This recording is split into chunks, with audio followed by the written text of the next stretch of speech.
आज का विषय शायद ये दाम्पत्य जीवन के सुखी रहने का है, इसी के ऊपर चर्चा हो रही है।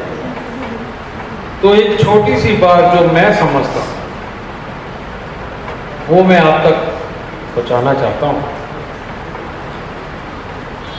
आपने और किसी भी देव में अर्ध नारी ईश्वर नहीं देखा, एक भोलेनाथ के अलावा।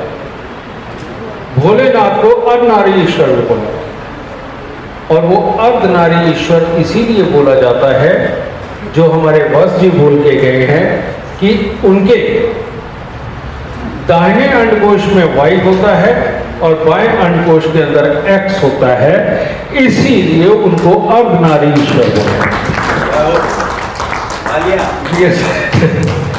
और हमारे सबके घरों में एक एक अर्ध नारी ईश्वर तो होता ही है, वो हो तुम्हारे पिता हो, और जिन जिन के भी पिता है वो उनको अर्ध नारी ईश्वर की तरह पूजे तो शायद ये सबसे उत्तम, क्योंकि वो बाप जो अपने घर की इधर उधर की बातें, अपने पड़ोसियों की इधर उधर की बातें, अपने बहू बच्चों की बातें ये सर्प के रूप में अपने गले में लपेट करके घूमता और किसी को उफ तक नहीं कहता और सबको हंस के बोलता है, कोई बात नहीं बेटा सब ठीक हो जाएगा। ऐसा भोलेनाथ हमारा बाप नहीं तो और कौन होता है, जो अपने बहू बेटे की कड़वी बात सुन करके, पड़ोसी की कड़वी बात सुन के, अपने ही कम बुद्धिहीन भाई बहनों की बात सुन के जहर को कंठ पे रख लेता। अगर ऐसा बाप हमारा भोलेनाथ नहीं होता तो और कौन होता है। तो हमारे सबके घरों में भोलेनाथ वास करते हैं, सच बात है। भोलेनाथ को बहुत कुछ सहना पड़ता है, और ये दुनिया चलाने के लिए पूरी मेहनत भी करनी पड़ती है, और घर पे आकर के अपने से कम अकल वालों का जवाब भी देना पड़ता है। ऐसे हालात होते हैं। और परिवार के अंदर शुरुआत से हमारे भारतीय समाज, हमारे हिंदुस्तान में यहां पर हमेशा से रहा है कि एक कमाता रहा है, बाकी खाते रहे, और जिन कम भी कमाते रहे हैं उनको कभी कमी नहीं रही, और ये जिनको कमी नहीं रही यही कम कमाने वालों का दिया हुआ दुख भी सहते रहे हैं, समझे, और अपने परिवार को चलाते रहे। अब ये चीज कैसे उत्पन्न, ये चीज कैसे उत्पन्न, आप देखेंगे कि जब भी किसी की भी जन्म कुंडली में जब बहुत अच्छा कोई ग्रह दूसरे घर में बैठा हो, और उसी वक्त में बहुत अच्छा ग्रह कोई चौथे घर में बैठा हुआ हो, ऐसा इंसान अपनों के लिए कमाने के लिए मजबूर हो जाता है, बहुत अच्छा कमाता है, और अपनों के ऊपर ही लुटा करके फिर बाद में उन्हीं के हाथ से दिए हुए त्रास। आप कोई भी आजमा के देख लो, अगर आपकी कुंडली में किसी की है ये योग तो खड़ा होकर बोल सकते हैं। दूसरे घर में और चौथे घर में, अच्छा मैं पापी ग्रह की बात नहीं करता, ये योग एक ऐसा है, ऐसा इंसान बना ही अपने घर वालों के लिए। दूसरा, मैं ये लाल किताब के अनुसार बताने लगा हूं, जो वशिष्ठ ज्योतिष बना है, ये मेरी अपनी रिसर्च है, ये कहीं नहीं लिखी हुई, लिखी हुई है वशिष्ठ ज्योतिष में लिखी हुई है, जो अभी मैंने आप सब में से किसी को दी नहीं है, ठीक है, वो मैं एक खास मौके पे सबके लिए ओपन करूंगा। फिर दूसरा, बहुत चर्चा होती है हमारे भाग्य स्थान की। भाग्य स्थान की जब हम बात करें, भाग्य स्थान का अच्छा होना बेतहा अच्छा है, अगर जिंदगी के अंदर वाकई में आपने सुखी रहना है। और नौवां घर का मध्य होता है, यानी कि वो पूरे परिवार का कारक भी होता है, कि जिसके अंदर परिवार पूरा जोड़ते रहता है। लेकिन इसके अंदर अब नौवें घर के अंदर बृहस्पति से अच्छा क्या बैठाएगा? मान लीजिए 9वें घर के अंदर बृहस्पति बैठ गए। अब ऐसी अवस्था के अंदर आप बुध को 7वें घर के अंदर अगर आप बैठा देखें, वो परिवार जिंदगी में कभी सुखी नहीं रह सकता। वहां उसके भाग्य को तो छोड़ो, पूरे परिवार का हाल बुरा हो जाए, पूरे परिवार का हाल बुरा हो जाए। और ये जो आपस में दुश्मनों के संबंध है ना, ये सब कुछ करते हैं। और इसी तरह से 5वां घर हमारी इज्जत का लगा लीजिए, पिता का लगा लीजिए, हमारे आगे होने वाले बच्चों का लगा लीजिए। और इसका भी जो लड़ाई है वो 7वें घर से ही। अगर 5वें घर में बैठा हुआ कोई भी ग्रह, चाहे वो कितना भी शुभ हो, उसका दुश्मन ग्रह 7वें घर में बैठा दीजिए। पिता पुत्र की अगर बन जाए तो कह देना, अगर ऐसा इंसान नाम रोशन कर दे तो कह देना, और ऐसा इंसान बच्चों की तरफ से कमी ना पाए, ऐसा हो ही नहीं सकता। आप सब विद्वान हैं अगर, तो आपको अपनी अपनी कुंडली तो याद आई नहीं होगी, है ना। और वसी ने भी एक बात बोली कि सुख स्थान 10वें स्थान पर जब ग्रह बैठते हैं, तो उन्होंने प्राशर जी का कोई सूत्र बताया कि उसको बहुत मेहनती बनाते हैं। यही बात वशिष्ठ ज्योतिष में मैंने लिखी है, यही बात मैंने वशिष्ठ ज्योतिष में लिखी है कि 12वें स्थान पर अगर ग्रह हो और 10वें स्थान पर उसका मित्र ग्रह हो, तो ऐसी अवस्था के अंदर आदमी पूरी मेहनत करेगा। उस बच्चे को देखो, अगर दोनों मित्र ग्रह बैठे हुए हैं तो आपके घर में सपूत पैदा हुआ है, कपूत पैदा नहीं हुआ। ये बहुत बड़ा सूत्र आज बस जी हमें दे रहे थे, मैंने सिंपल कर दिया बस थोड़ा सा। लेकिन 10वें घर के अंदर कोई भी ग्रह बैठा हो और 8वें घर में कोई भी ग्रह बैठा हुआ हो, ऐसे इंसान को अगर धोखे ना मिले, कलेश ना हो, काम काज खराब ना हो, पिता के घर के साथ उसकी बनेगी, ये सारी प्रॉब्लम उस इंसान को झेलनी पड़ेगी। तब जो 8वें घर में बैठा हुआ ग्रह हो या जो 10वें घर में बैठा हुआ ग्रह हो, उसकी जब महादशा है, तो ऐसी अवस्था में मेरे पास अनगिनत क्लाइंट आए जिन्होंने अपने जीवन में बहुत ऊंचाइयां पाई, लेकिन 8वें और 10वें घर में ये बैठे हुए ग्रह के जैसे ही महादशा आई, उनका सत्यानाश हो गया। उसके बाद उन्होंने वो ऐसा जीवन नहीं देखा जब तक वो दशा चली। यह हालात होता है।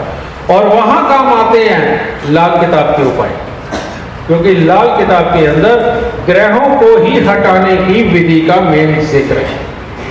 लाल किताब वो है जो कमियों को दूर करती गई कि किस कमियों को, जो एक इलाज का अभाव महसूस होता था कुंडली दिखाने के बाद भी, उसकी कमी को लाल किताब में खोला।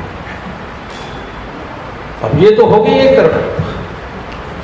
फिर आ जाता है कि हम कुदरती ही कई बार कमजोर पैदा करते हैं। किसी का चंद्रमा खराब है, किसी का सूर्य खराब है, किसी का मंगल खराब है, किसी का बुध खराब है। अब अगर इंसान की जन्म कुंडली के अंदर बुध और शुक्र में ये दो ग्रह हैं जो सही मायने में बच्चा पैदा करवाने के लिए बहुत जरूरी होती है, गृहस्थी को अच्छा रखने के लिए बहुत जरूरी होती है, मियां बीवी को आपस में खुश रखने के लिए बहुत जरूरी है। इनके अंदर मिश्रण किसका है? चंद्र और मंगल। क्योंकि चंद्रमा शरीर का 75% पानी, जो हमारे सारे भावों को नीचे से ऊपर तक लेके जाता है, हमारे दिमाग तक लेके जाता है हर चीज को। और मंगल जो उसके अंदर बैठे हुए रेड सेल्स। और इन दोनों में यानी कि चंद्र और मंगल में जब ये पूर्ण रूप से अच्छे होते हैं, तो उस इंसान में चाहे वो आदमी हो चाहे वो औरत हो, शुक्र बहुत अच्छी मात्रा में मौजूद हो जाता है, बहुत अच्छी। और जिस भी इंसान में शुक्र अच्छा होगा, वो ओजवान तेज लिए हुए हर तरह से दुनियादारी को जीने के काबिल होता है, गृहस्थी के सुख भोगने के लिए उसको लिए कोई प्रॉब्लम नहीं। और गृहस्थी के अंदर प्रॉब्लमें जबरदस्त किस्म की पड़ती कहाँ है? मैंने पिछले शायद जलंधर में भी जिक्र किया था, जैसे मैंने नाम दिया था नर्क योग। ये नर्क योग कहाँ बनता है? ये नर्क योग तब बनता है जब जन्म कुंडली के अंदर चंद्र और मंगल दोनों इकट्ठे हों और उनके ऊपर शनि की दृष्टि पड़ जाए। ऐसे बच्चे को समझाना भी टाइम खराब लगता है, क्योंकि वो समझ नहीं, ये हलचल मच जाती है, क्योंकि शनि की दृष्टि चंद्र मंगल के ऊपर जब ये इकट्ठे होते तब पड़े। ये एक तरह का पागलपन वाला योग है, जिसके बहुत जल्दी विचार ऊपर नीचे होते हैं। वो एक योग बन जाता है जो टिक के कोई काम नहीं कर पाता। वो टिकने से पहले चिढ़ के भागने वाला इंसान होता है, या ना बात को समझ आकर के अपने ही घर में क्लेश करने वाला इंसान होता है। और इन्हीं के घरों में अब इस योग के कारण, क्योंकि चंद्र मंगल इकट्ठे हैं, कई बार पैसा आ जाता है घर में, लेकिन क्लेश और बीमारी उस घर से नहीं जाती। ये बुरा योग है। और अगर कहीं आपको ये योग दिखे, हर शनिवार को शनि के दान, आप सब जानते हैं शनि की वस्तुएं क्या होती है, वो करवाएं। और 43 दिन लगातार दूध के अंदर हलवा बनवा के मंदिर चढ़ा करके बैठवा दे, और उसके बाद उस बच्चे को कहे कि लगातार सारी उम्र हर मंगलवार को दूध में ये हलवा बना के बांटता है। इससे ये नर्क योग खत्म हो जाएगा, और मैं हजारों घरों में ये नर्क योग खत्म कर चुका हूं। ताड़ी नहीं बजवाओगे? जो इंसान है वो ताली बजाएगा, जो इंसान नहीं वो ताली नहीं बजाएगा। जो देवता है वो दूरी ताली बजाए। इसके बाद एक और नर्क योग, और ये तो बहुत ही गंदे वाला नर्क योग। ये है मंगल शुक्र का इकट्ठा होना और शनि की कोई भी दृष्टि इसके ऊपर पड़ना। अब ये कैसा नर्क योग है? ये दिखने में सुंदर, सुशील, बहुत अट्रैक्टिव होते हैं, ये बिल्कुल अलग छवि रखते हैं, लेकिन जब ये शादी करते हैं ना, जीवन साथी का सत्यानाश हो जाता है। उसकी कमाई, उसका आम हालात के अंदर रहना, आपस आने में एक दूसरे का स्वभाव पसंद ना आना, ये सब चीज होने लगती है। और यही वो योग होते हैं जहां एक्स्ट्रा मैरिटल अफेयर बनाते हैं। चाहे मियां बीवी एक ही छत के नीचे रहते रहे, लेकिन फिर भी इनमें से कोई तो किसी के साथ जाके सोता है, वो वाले हाल में। और उसके कारण क्या होता है, जो एक दूसरे की मन में कद्र होनी चाहिए, जो एक दूसरे के लिए दिली लगाव होना चाहिए, वो खत्म हो जाता है। गृहस्थी में सिर्फ दिखावा बच जाता है, और वो जो दिखावा बच जाता है वो बाद में बुढ़ापे के अंदर अलग अलग रहने का कारक बनता है। जवानी तो शर्म में गुजर जाता है, और ऐसी अवस्था के अंदर मियां बीवी का जीवन नर्क बनता है। ये हालात, और इस नर्क योग को हटाने का भी उपाय का बीड़ा आपको उठाना पड़ेगा। और वो क्या है? इसके अंदर 27 दिन लगातार तवा, चिमटा या अंगीठी, इनमें से कोई भी एक चीज लोहे की लेकर के किसी भी मजदूर को आप दान दे दें, और उसके बाद हर शनिवार को दें। और अनार आजकल तो 12 महीने अवेलेबल होता है। हर मंगलवार या हर शुक्रवार को एक अनार मंदिर में जरूर देते रहे। ये नर्क योग खत्म होगा और कलेश भी खत्म। अब इसके बाद कौन से नर्क योग और शुरू होते हैं गृहस्थी के लिए? गृहस्थी के लिए नर्क योग तब शुरू होते हैं जब हमारे पास 5 साल 7 साल पहले हुई शादी वाले बच्चे आते हैं और वो आपस में कहते हैं कि अभी तक हम कुंवारे, हम आपस में संबंध नहीं बना। ऐसे में कमी किसमें होती है? लड़के में। कई बार साइकोलॉजिकल कमी लड़की में, लेकिन डिवोर्स का योग नहीं होता। मैंने ऐसे बड़े बड़े घरों के बच्चे देखे हैं बेटा, कि जिनकी शादियां हुई कभी संबंध नहीं बना, कोई अमेरिका जाके IVF करवा के आ रहा है, कोई दुबई जाके करवा के आ रहा है, कोई सिंगापुर जाके करवा के आ रहा है। अब 2 घराने जुड़े हुए हैं भाई, नाम है, बच्चा तो होना ही चाहिए। IVF की लड़की वहां से करवा के आई है, लेकिन मियाँ बीवी का कभी संबंध नहीं बना, उनके यहाँ बच्चे। ये इससे बड़े नरक योग और क्या होंगे। हम इंसान हैं, जीने के लिए आए हैं, इलाज तो मिलने चाहिए। अगर हमारा ज्योतिष, हमारा आयुर्वेद अगर ऐसे इलाज देने में सक्षम हो जाए तो और क्या चाहिए। और ये आज की डेट में सक्षम हो चुका है। मैं ऐसे भी हजारों नहीं तो सैकड़ों जोड़ों का इलाज कर चुका हूं और बहुत सक्सेसफुल। उसमें से कुछ चीजें आज आप सबको देके जाता हूं, और आप सबका फर्ज बनता है कि जहां पर भी आप इस तरह के मरीज देखो, उनको ये दवाई जरूर दे। जिस भी इंसान में सहन शक्ति की कमी हो जाए, उसकी त्वचा रूखी सूखी रहने लगे और सूर्य का असर यानी कि सहन शक्ति घटने लगे, तो नेचुरली बात है, जन्म कुंडली के अंदर सूर्य खराब है, यही हुआ प्रभु। और सूर्य खराब है तो लाल किताब के अंदर कहा गया है कि जब भी बीमारियों का योग हो तो आप बरगद के पेड़ के ऊपर दूध पानी मिला करके 4 दाने चीनी के मिला करके उसके ऊपर चढ़ाए और गीली मिट्टी का तिलक लगाए।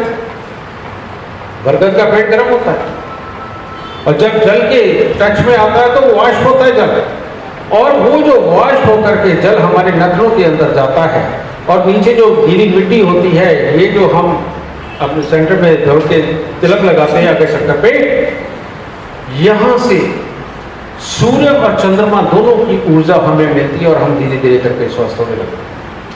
तो एक तिलक लगाने से अगर हम इतने स्वस्थ हो सकते हैं, तो सोचिए बरगद का पेड़ और क्या कर सकते।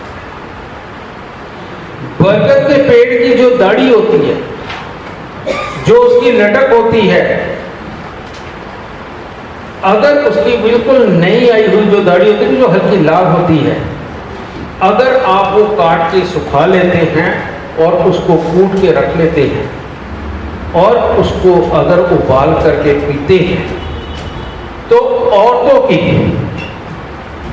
जितनी भी सफेद पानी की प्रॉब्लम हो, PCOD की प्रॉब्लम हो, इन्फेक्शन रहते हो, ये सब खत्म हो जाते हैं औरतों के। और आदमी को जिसको धात छूटती हो, जिसको स्टेमिना ही ना हो और शादीशुदा जिंदगी का सुख हो पा तो रहा हो लेकिन बहुत जल्दी होने की वजह से उसके हाल खराब हो, उसको ये खिलाइए, मियाँ बीबी खुशहाल लक्ष्मी नारायण का जोड़ा बन जाएगा, किसी तरह की दिक्कत नहीं रहेगी। सूर्य की बात ही कर रहा हूँ,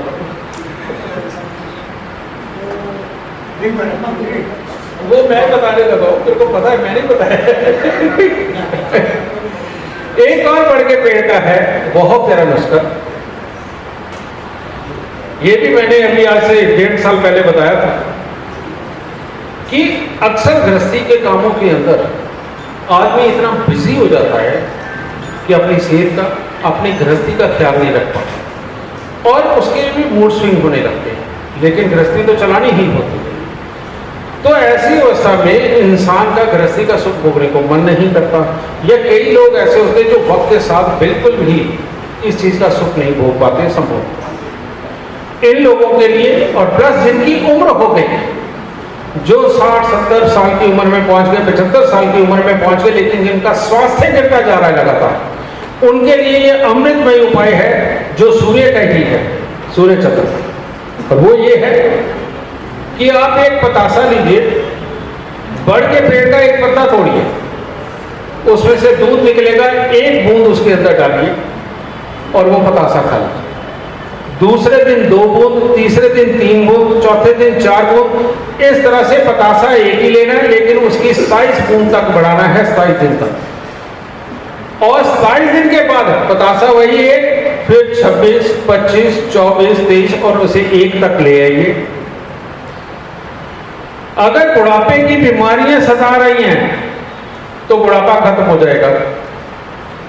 और जवानी के अंदर अगर आप बुढ़ापा भोगने लगे हैं तो आप जवान हो जाएंगे। ये इतना बड़ा उपाय है। डॉक्टरों से छुटकारे करवा दें।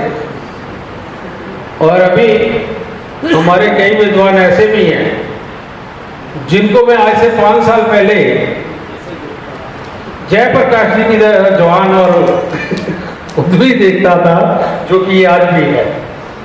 लेकिन बहुत सारे जो ऐसे हैं लोग जो अभी लोग पढ़ते जा रहे हैं, जिनको बोलने में तकलीफ हो रही, बोलने का मन नहीं करता, उठ करके तेज काम करने को मन नहीं करता। इन लोगों के लिए धरती पर जो अमृतमयी चीज है वो भी सूर्य और चंद्र ही है। और वो क्या है? 2 अंजीर रात्रि को दूध में उबाल करके खा लीजिए। 15 दिन के बाद शरीर की सारी सुस्ती खत्म हो जाएगी। जो बुढ़ापा आता महसूस हो रहा वो भाग जाएगा और इंसान जवान हो जाएगा और अपने बच्चों के लिए खूब कमाएगा और खूब आगे जाएगा। अब मैं क्या करूं, मेरी लाल किताब की पढ़ाई पूरी हुई, वशील ज्योतिष बना दिया। अब मेरे और सवाल है कि ठीक कैसे होंगे, ठीक कैसे होंगे। तो इसलिए मेरे को आयुर्वेद में फिर और जाना पड़ रहा है और इन ग्रहों की वस्तुओं को ढूंढ करके कौन से ग्रह को किस ग्रह के मिश्रण के साथ मिला करके क्या बनाना है, वो मेरी अभी पिछले 2 साल से 2.5 साल से चल रही है खोज। और जिसमें से जो जो सक्सेस होती जा रही है मैं वो आपको देता जाऊंगा। अब हर सम्मेलन में आपको एक नया नुस्खा ये भी मिलता रहेगा और ग्रहों के इलाज तो मिलेंगे। जय माता। अक्षय जी को सम्मानित करेंगे हमारे जो ज्योतिष आए हैं, जयप्रकाश जी, अनिल बख्शी, डॉक्टर अजय भामी जी। ये वो हस्तियां हैं जिन्हें अब तक हम सिर्फ टीवी पर देखते हैं। वो जिस तरह की जगह रुकते हैं, हमारे शहर में वो व्यवस्था नहीं है, लेकिन सिर्फ अक्षय जी के प्रति उनका अनुराग, उनका प्रेम उनको यहाँ तक खींच लाया है। और एक सामूहिक रूप से एक सम्मान, एक ग्रुप का सम्मान, एक निश्चित रूप से एक बहुत ही सुंदर पल है। एक प्रेम और एक सद्भाव का एक बहुत ही शानदार प्रस्तुति यहाँ पर देखने को मिल रही है। सबको नमस्कार। एक बार जोर से बोलिए जय श्री राम। विशिष्ट जी कह ही दिया है कि जवान, तो फिर जवानी वाली बात तो होनी चाहिए ना कि जय श्री राम। ये टोकन ऑफ लव रेस्पेक्ट है। उनकी शादी की सालगिरह कल थी ना 22 से आज है, कल थी। तो मैं समझता हूँ मुझे अरुण जी को फ्यूचर पॉइंट आईफास बात की बात तक पहले हम मित्र हैं, इसके बड़े भाई हैं। तो आप हमारा तोहफा स्वीकार करोगे, टोकन ऑफ लव रिस्पेक्ट है। और तोहफे की कीमत पे मत जाना, हमारी नीयत पे जाना, इसे टोकन ऑफ लव रिस्पेक्ट। और सुनो, आपके साथ कहते जब विवाह होता है तो नारायण लक्ष्मी का रूप होते हैं। तो लक्ष्मी का काम लक्ष्मी के बिना चलता नहीं। तो ये लक्ष्मी है जो मैं कहने जा रहा हूँ। हम दोनों इनको आपस में झगड़ा न 51 हज़ार दे रहे हैं। शादी की सालगिरह पे जो दिल करे खाना पीना मौज करना, अपनी मस्ती करना, लो जरूर के अपने हाथ से दो। अब एक बार बता देना, तुम्हारे साथ मेरी भी मैरिज एनिवर्सरी है। सम्मेलन विशेष ही उसका भी मैं जवाब दूंगा। और दोनों एक दूसरे को जमाना भले निकल गया, मैसेज मत करना, प्रेम पत्र लिखना है। बात ये लिखने के लिए कलम दे दिए मैंने। और कृष्ण जी लाकर दीजिए इन दोनों को। कृष्ण में राधा है, राधा में कृष्ण है, ध्यान दीजिएगा। इसे मैंने एक दिया, मैंने आपको बांटा नहीं है। बहुत ही सम्मान के प्रति एक प्रेम